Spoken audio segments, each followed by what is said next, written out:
Soraya shrugged. It's too late now.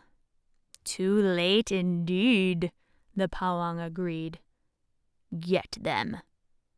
Pink bounded from Soraya's shoulder, morphing as he went so that when he landed with a thud on the ground, it was in his true form, his claws unsheathed, a growl in his throat. Run. Soraya and Jing turned and ran as fast as they could, clambering over graves and tripping on gnarled tree roots in their haste to get away. Make for the grave, Soraya yelled at Jing, concentrating on where she placed her feet and trying very hard not to look behind her, and mostly succeeding, until she heard a great roar. Then it was impossible not to look back, impossible not to watch, as those tiny, monstrous shapes swarmed all over Pink.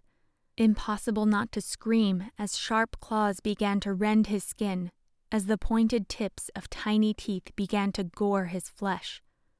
She was still screaming when she heard a sharp thwack, the sound, as it turned out, of wood as it smacked against Pawang flesh. There they were, rows of not quite their apparitions, bearing thick wooden branches and rocks picked from cemetery dirt in their barely opaque hands. And leading the charge were Saloma and Badrul, who glowered at the interlopers. Come to my house and cause such a ruckus, will you? He bellowed, hitching his sarong a little higher up his waist. Bunch of thugs and hooligans. In my day, ghosts knew how to behave. Mangkuk. Charge!